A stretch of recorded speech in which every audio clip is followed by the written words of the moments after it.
Salut tout le monde, j'espère que vous allez bien. Avec quelques semaines de retard, j'aimerais vous présenter mon bilan de lecture du premier trimestre de l'année, c'est-à-dire des mois de janvier, février et mars. Au cours des 3 premiers mois de cette année, j'ai lu un total de 12 livres et parmi ces livres, il y a vraiment de tout. Il y a du contemporain, de la fantasy, il y a même un roman policier. Donc pour ne pas que cette vidéo s'éternise, je vais vous parler assez rapidement de la plupart de ces livres et ensuite je vais vous parler un petit peu plus en détail des 3 livres que j'ai le plus aimé durant le premier trimestre de cette année. Le premier livre que j'ai lu en 2022, c'est le livre L'endométriose de l'ombre à la lumière de Christiane Ladéon. Alors Christiane, c'est une amie de la famille, je l'ai rencontrée durant mon voyage à Saint-Martin et en même temps j'ai découvert qu'elle avait autopublié un livre sur son expérience avec l'endométriose. L'endométriose qui est une maladie gynécologique qui a longtemps été ignorée par la médecine. Ce livre commence au moment où Christiane développe les premiers symptômes de l'endométriose et s'achève un peu après son hystérectomie. C'est un récit poignant qui m'a vraiment mis les larmes aux yeux, d'autant plus que je connais la personne qui a vécu ces expériences, donc la personne qui a écrit le livre. Ce livre m'a permis de mieux comprendre l'endométriose, qui est une maladie que je ne connais pas bien, et ça m'a aussi permis de vraiment réaliser à quel point cette maladie était peu connue et encore trop peu connue par la médecine. Après ce livre, j'ai lu Coup de grâce de Marguerite Yourcenar. C'est un livre qui a été sélectionné par le club de lecture dont je fais partie. Ce n'est pas un livre que j'aurais choisi de lire par moi-même, mais c'est quand même un livre que j'ai beaucoup apprécié. Il s'agit d'un roman historique qui parle d'un triangle amoureux super toxique prenant place durant la guerre civile russe en 1919.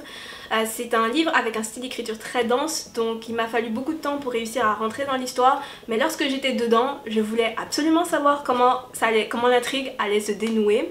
Le personnage principal est absolument imbuvable et je me souviens que j'ai adoré le détester durant ma lecture, surtout que l'histoire est écrite de son point de vue, donc c'est écrit à la première personne, c'est lui qui raconte l'histoire. Dans la préface, l'autrice s'efforce de nous convaincre que son personnage principal n'est pas si horrible que ça, qu'il a des raisons d'agir comme il agit, mais après avoir lu le livre, je ne suis respectueusement pas d'accord. Ensuite j'ai lu Célanire Coucoupé de Maryse Condé. J'ai fait toute une vidéo sur le réalisme magique dans la littérature antillaise dont je mettrai le lien quelque part en haut et aussi en description si vous voulez aller la voir. Dans cette vidéo je parle en détail de ce livre donc je ne vais pas revenir dessus.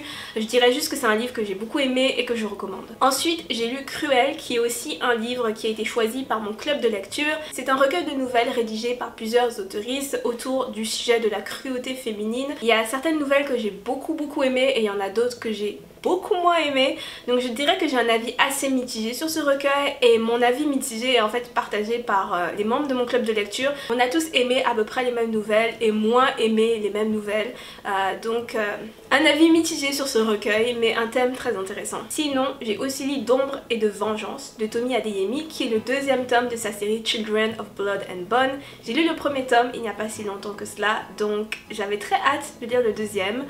Je ferai une vidéo où je parlerai un petit peu plus de ce livre et aussi du premier tome, en fait surtout du premier tome, donc je ne veux pas trop rentrer dans les détails dans cette vidéo.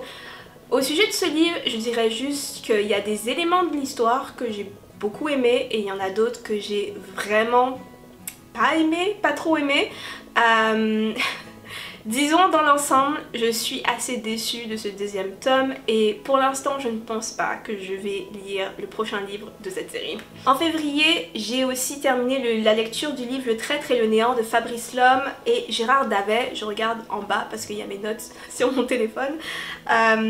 C'est une lecture que j'avais commencée il y a plusieurs mois, donc il m'a fallu beaucoup de temps pour terminer ce livre qui est vraiment un livre politique assez gros avec beaucoup d'éléments, je l'ai trouvé. C'est un livre intéressant et je ne dirai rien de plus dessus, surtout étant donné le contexte politique actuel. Ensuite nous avons La Malédiction du Lamentin de Moussa Konaté qui est aussi un livre qui a été sélectionné par mon club de lecture. C'est une enquête policière donc très loin de ce que j'ai l'habitude de lire, mais j'ai quand même eu beaucoup de plaisir à le lire. Dans un village du Niger, il y a 2 personnes qui meurent, c'est 2 personnes qui appartiennent au peuple Bozos.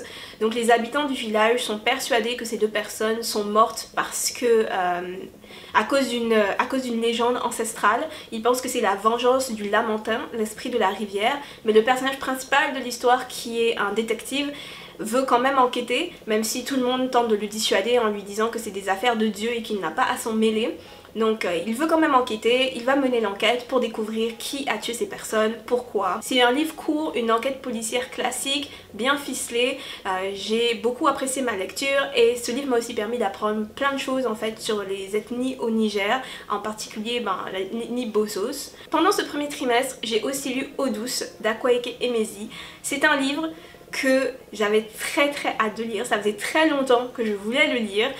Au début je pensais que j'allais le lire en anglais, donc dans sa version originale, mais après j'ai vu qu'il y avait une traduction qui était disponible, donc j'étais encore plus contente. La couverture que j'ai d'ailleurs avec moi, le livre que j'ai ici, je sais pas si ça va focus sur le livre, mais je trouve la couverture absolument magnifique. Donc ce livre est sorti chez Gallimard, dans la collection du monde entier. Ça veut dire qu'il y a la couverture très simple, classique ici, et ensuite il y a un bandeau par dessus et j'adore le bandeau, j'adore en fait la superposition des visages et dans cette atmosphère bleue. Je vais me rapprocher et essayer de focus en fait sur la couverture pour que vous puissiez mieux voir. Donc on voit ici la superposition des visages, c'est vraiment beau, je trouve, je sais pas, j'adore. Eau douce parle d'une petite fille appelée Ada, assez particulière. Donc le livre se base sur une légende Igbo, si je ne me trompe pas et si j'ai bien compris. Dans la cosmologie Igbo, lorsqu'un enfant est dans le ventre de sa mère, il serait façonné par des esprits, donc sa conscience serait façonnée par des esprits. Et ensuite, durant la naissance de l'enfant, ces esprits retourneraient dans le monde des esprits pour permettre à la conscience de l'enfant de s'unifier et de former un tout.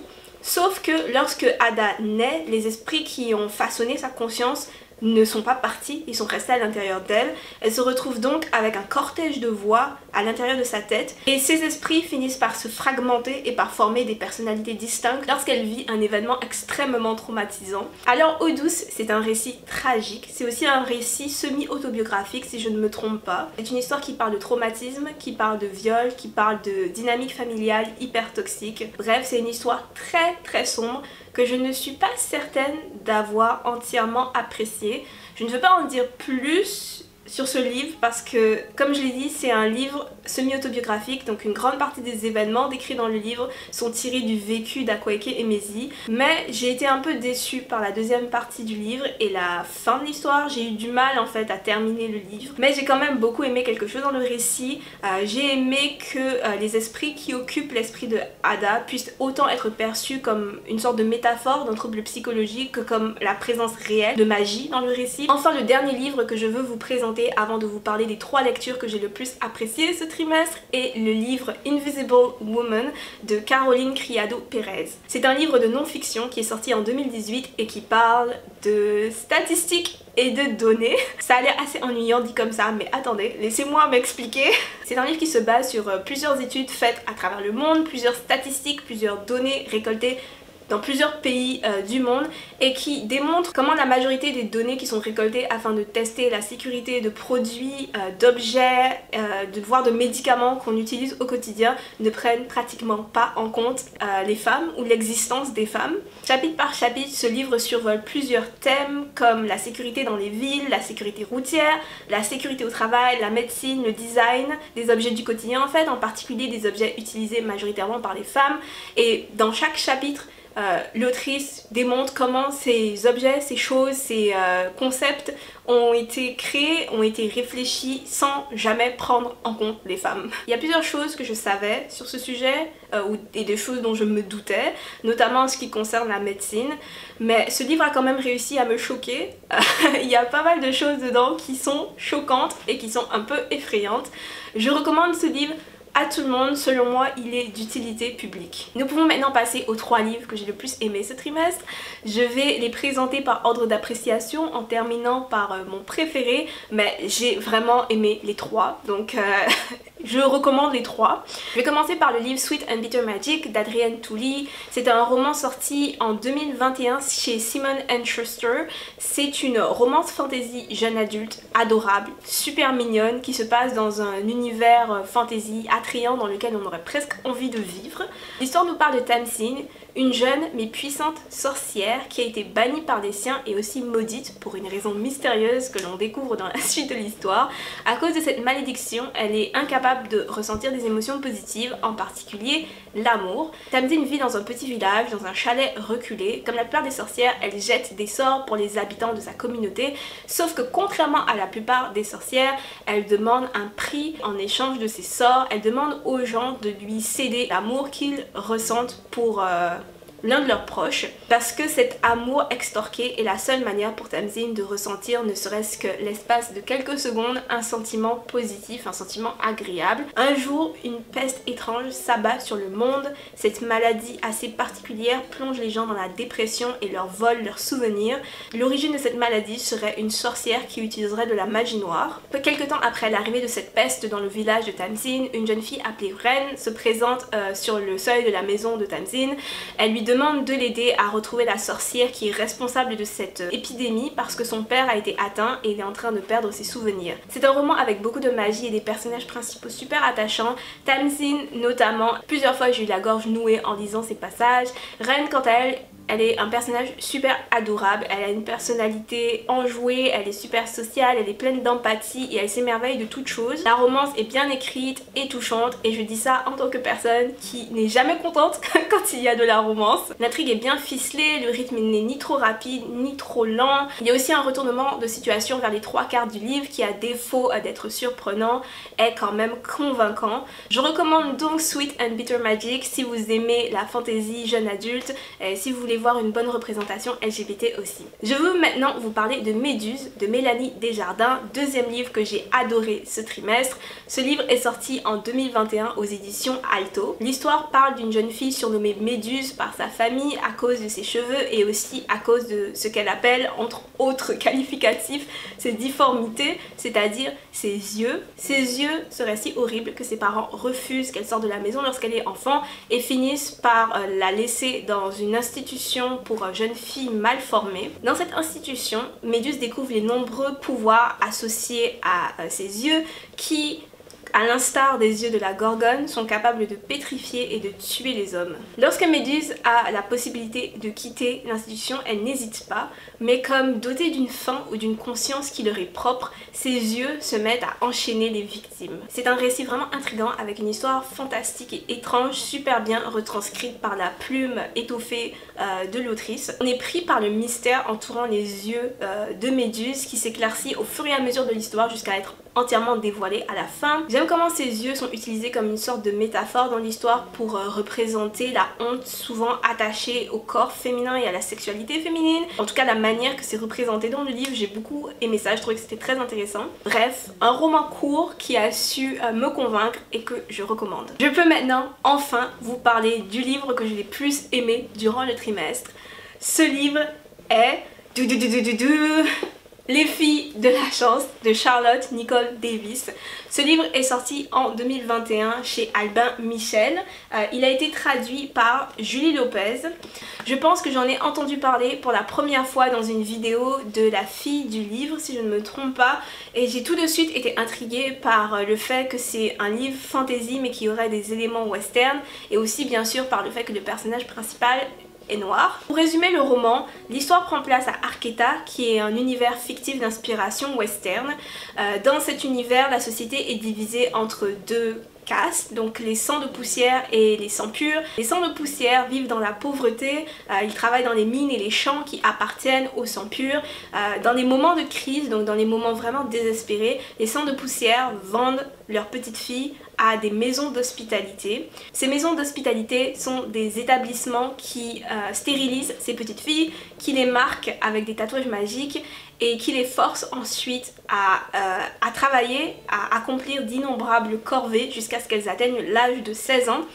Alors, ces filles sont offertes à des hommes, généralement des sangs purs. Aster et Clémentine sont des filles de la chance, c'est-à-dire que ce sont des enfants qui ont été vendus à des maisons d'hospitalité. Le jour des 16 ans de Clémentine, donc le jour où elle est supposée passer la nuit avec un homme pour la première fois, dans sa peur et sa panique, elle tue cet homme. Sa grande sœur, Aster, lorsqu'elle se rend compte de la situation, elle prend aussitôt la décision que Clémentine et elle doivent fuir la maison d'hospitalité. Dans leur fuite, elles sont accompagnées par 3 autres filles de la chance, Tanésie, Violette violette et mauve. Ensemble, elles décident de retrouver Lady Fantôme, qui est une sorte de légende urbaine capable d'enlever leur tatouage magique et donc de les libérer à tout jamais de la maison d'hospitalité. Malheureusement, elles sont recherchées, donc elles vont devoir affronter les dévoreurs, des hommes terrifiants capables d'infliger des tortures mentales, et elles devront aussi affronter les fantômes super dangereux qui hantent les nuits d'Arqueta. Alors ce livre, c'est une épopée fantastique absolument géniale. Il y a tellement d'éléments que j'ai aimé dans ce roman, je sais vraiment pas par où commencer. J'ai la liste devant moi, donc ce que j'ai aimé que ce soit une vraie histoire d'amitié féminine qui n'est jamais troublée par une romance. À un moment dans le roman, j'ai craint le pire, mais heureusement, on passe à travers cet écueil sans trop de difficultés. J'ai aussi beaucoup aimé qu'Aster, Clémentine, Mauve, Tanésie et Violette soient toutes des personnages intéressants en fait. Elles ont toutes une histoire qui leur est propre, elles ont toutes des personnalités bien définies, donc c'est un aspect que j'ai beaucoup apprécié dans le livre. J'ai aussi adoré le personnage d'Aster qui est l'héroïne, le personnage principal de l'histoire. Elle est intrépide, elle a un sang-froid incroyable, elle est déterminée, elle sait faire preuve de compassion, elle sait faire preuve d'empathie, elle a aussi beaucoup de rage en elle, une rage très compréhensible et j'ai juste, comment dire, adoré ce personnage. Ça fait très longtemps que j'avais pas autant aimé un personnage principal. Je dirais que c'est comme un modèle féminin en fait pour les jeunes filles. Sans parler du fait que l'autrice retranscrit super bien ses émotions et ses traumatismes aussi. J'ai aimé l'ambiance du livre, bien sûr, c'est ça qui m'avait attirée vers le livre, le fait que ce soit un livre d'inspiration western. Les personnages traversent une espèce de Far West fantaisiste. Elles voyagent à dos de cheval, elles ont des chapeaux de cow-boy, elles se servent de revolver, bref, j'ai juste beaucoup aimé cet aspect western. J'ai aimé les petites touches de magie dans l'histoire, donc je dirais que ce livre c'est de la low fantasy dans le sens que la magie n'est pas une part importante de l'histoire, il n'y en a pas énormément. Il y en a dans les fantômes qui hantent les nuits d'Arqueta, il y en a aussi dans les dévoreurs bien sûr, ces hommes qui peuvent infliger des tortures psychologiques et évidemment les tatouages magiques des filles, mais c'est à peu près tout. La magie joue pas un rôle super important, mais là où elle est présente, j'ai trouvé qu'elle était vraiment bien utilisée. Et enfin, j'ai aimé que l'autrice ne fasse pas d'info-dumping, donc j'ai aimé le fait qu'on découvre les choses au fur et à mesure de l'histoire en même temps que les personnages. Il y a juste dans le chapitre 2 où elle nous fait une mise en contexte, mais c'est à peu près tout, sinon il n'y a pas d'info-dumping. Je dirais que le seul détail que j'ai moins aimé dans le livre, c'est le manque de description. Comme j'ai beaucoup aimé l'univers, j'ai beaucoup aimé le concept western, j'aurais aimé avoir un petit peu plus de description et en savoir plus sur les endroits que les personnages traversent. En conclusion, si vous aimez la fantasy, si vous voulez lire une histoire d'amitié féminine où il n'y a pas de romance embêtante, je vous recommande Les Filles de la Chance. Je crois que ce livre est le premier tome d'une duologie et que le deuxième tome est sorti en février chez Albin Michel. Je suis pas super impatiente de lire le deuxième tome, mais c'est sûr que si je tombe dessus, je me le procurerai. Voilà, c'est tout pour mes lectures de ce premier trimestre. C'est assez éclectique, j'ai l'impression, mais c'est la réalité. En ce moment, je lis Les Maisons de Fanny Britt pour mon club de lecture. Durant le prochain trimestre, donc le trimestre actuel, j'aimerais aussi beaucoup lire Nos jours brûlés de Laura Nsafou. J'ai beaucoup entendu parler de ce livre, donc j'ai hâte de le découvrir. J'ai aussi dans ma pile à lire Sœurs dans la guerre de Sarah Hall. Donc c'est un livre féministe qui parle d'une femme appelée Sœur qui vit sous le joug d'un gouvernement oppressif et elle va s'enfuir jusqu'à une ferme dirigée par des femmes. C'est du moins ce que je comprends du résumé. Je suis très curieuse en fait de lire ce livre parce que tout ce que j'ai lu à son sujet m'a beaucoup intriguée, donc j'ai hâte de lire ça. J'aimerais aussi lire The Thief de Megan Wallen Turner. Donc ça, il y a une personne que je suis sur les réseaux sociaux qui parle de ce livre et de la série auquel ce livre appartient, qui est Queen's Teeth, bref, je vais écrire le titre quelque part sur l'écran, mais cette personne parle de cette série beaucoup et donc c'est cette personne qui m'a donné envie de lire ce livre. C'est la fin de cette vidéo. Est-ce qu'il y a un livre parmi ceux que je vous ai présentés, que vous avez déjà lu, que vous avez aimé? Et est-ce qu'il y a un livre que je vous ai donné envie de découvrir, par exemple Les Filles de la Chance? Mais je dis ça, je dis rien. N'hésitez pas à me le dire dans les commentaires. Si vous avez aimé cette vidéo, pensez à la liker. Et si vous ne voulez pas manquer mes prochaines vidéos, n'hésitez pas à vous abonner à la chaîne. Merci d'avoir regardé jusqu'ici et on se retrouve très vite. Bye tout le monde!